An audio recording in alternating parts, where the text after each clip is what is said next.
Hello everyone and welcome back to Rick's Garage. Today we're going to rebuild QuaranTina's classic carburetors. Say hello to the bad side. My emotion is flatline. Hungry demon, what I'm seeing is snack time. When I rush in the grab, I better run from the path line.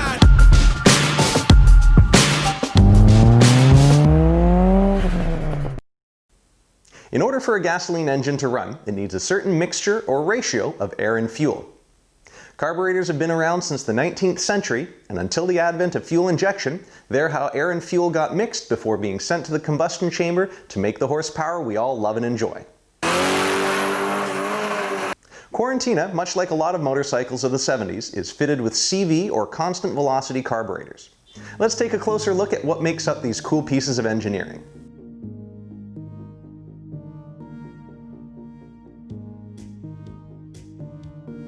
On the bottom of the carburetor is the float bowl.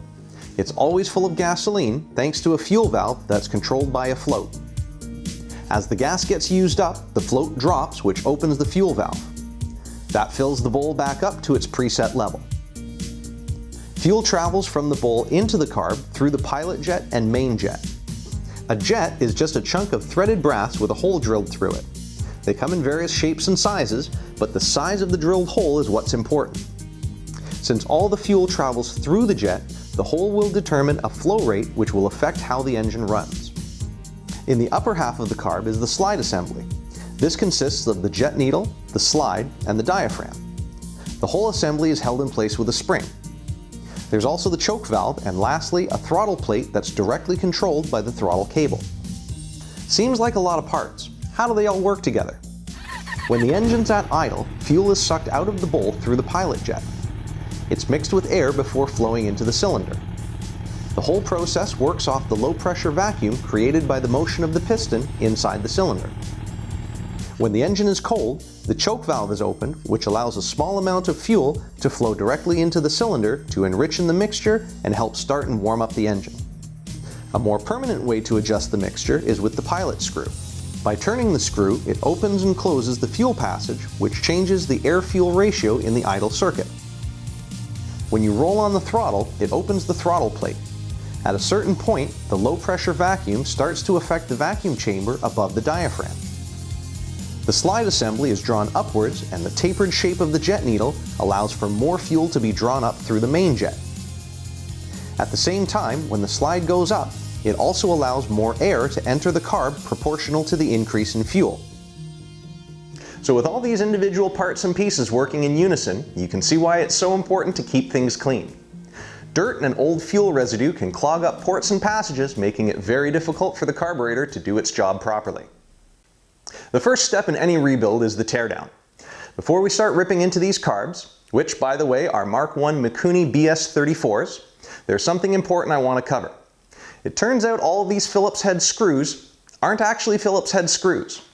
On Japanese bikes, these fasteners are JIS, or Japanese Industrial Standard. Although I wasn't able to find a JIS bit locally, the next best thing is a bit called a posi drive. The posi drive, much like the JIS bit, engages the fastener better, allowing for more torque. Problem is, the slightly different shape of a standard Phillips head bit makes it more likely to slip and just shred the face of the fastener. So do yourself a favor and get the right tool for the job.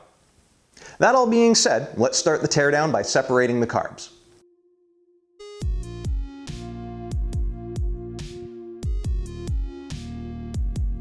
Once you've got one by itself, give the whole carb a good once over. Check if there are any missing pieces, any broken pieces. The other thing to check while the carb is still in one piece is the vacuum diaphragm. A quick way to test is to raise the slide by hand, then cover the top port with your finger. What you'll notice is the slide drops very slowly until I remove my finger. If the slide dropped quickly, be ready to order up some replacement diaphragms, as they aren't included in most carb kits. I find it's a good practice to break all the fasteners loose before you dive in. Once they're all loose, let's start with the top end. So this is the slide assembly, and even though it seemed to function fine, give the diaphragm a good visual inspection. Hold it up to the light and look for pinholes. Very important though is that you don't want to stretch the rubber. If yours are original, like these ones, they will tear. With the carb flipped over and the bowl removed, it exposes the float. It's held in place with a pin which can be loosened out with a small flathead. In some cases, it's pressed into the uprights and needs a special tool. That's important to know because the uprights are cast aluminum and will snap off if too much pressure is applied, so be gentle. Also, the holes in the uprights are usually two different sizes, which makes the pin directional. Keep note of that because again, they'll probably break if the pin goes in the wrong way.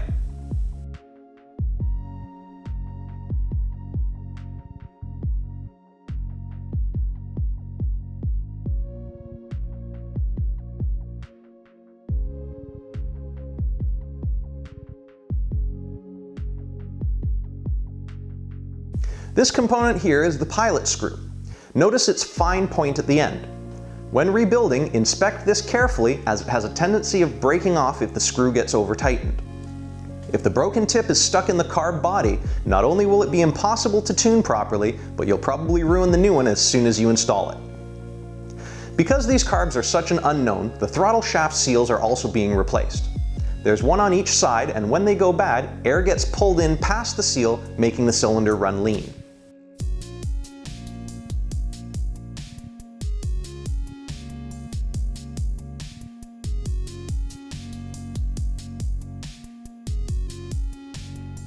The last bit to tear down is the float bowl. These carbs are a little unique because both the pilot and main jet are located there. Most designs have them located in the carb body, but doing it this way is kind of cool because it allows you to rejet the carbs very easily. Once the carburetor is broken down as far as it'll go, it's time for a bath. I've chosen to use Simple Green, and I'm running it at a 25% solution. Now be aware, Simple Green is caustic with a pH of around 9. When your aluminum parts come out of the bath, if you don't rinse and dry them immediately, they will flash corrode and the whole process has to be restarted. Also, if your concentration is too strong, it can discolor aluminum parts. Because of all the nooks and crannies in the carb body, a regular buffing wheel won't be effective to clean them. I'm using some Mother's aluminum polish and a rotary tool, and I spent some time cleaning off the surface oxides and brightening up the carb's appearance. Okay, now that the castings are clean and the steel parts have a fresh coat of black paint, it's time to get this back in one piece.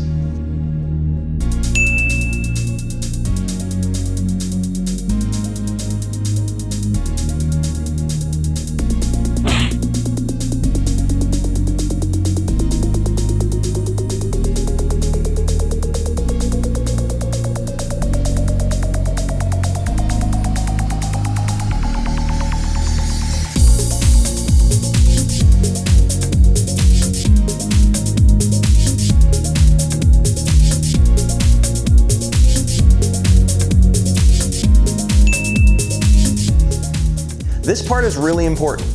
Most every carburetor will have a different float height setting and will use a different place to measure it, so check your manual for the specifics relating to your carb. The reason why the float height is so crucial is because it controls when the fuel valve closes. If the fuel valve closes too late, it will cause the bowl to overfill and can flood the engine with fuel. If the valve closes too early, it won't allow the bowl to fill up completely and the engine will always be starving for fuel.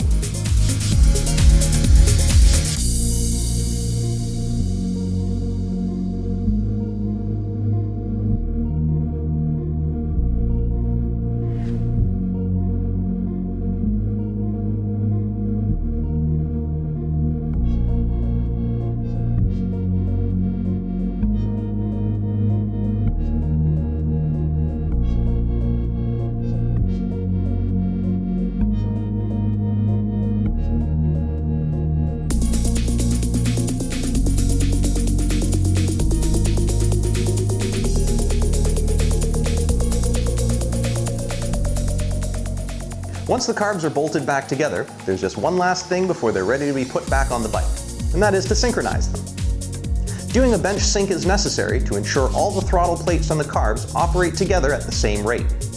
To sync them up, you'll need two items that have the same diameter. I've got a couple of inflating needles, but you can use drill bits, small screwdrivers, or really anything that you've got at your disposal.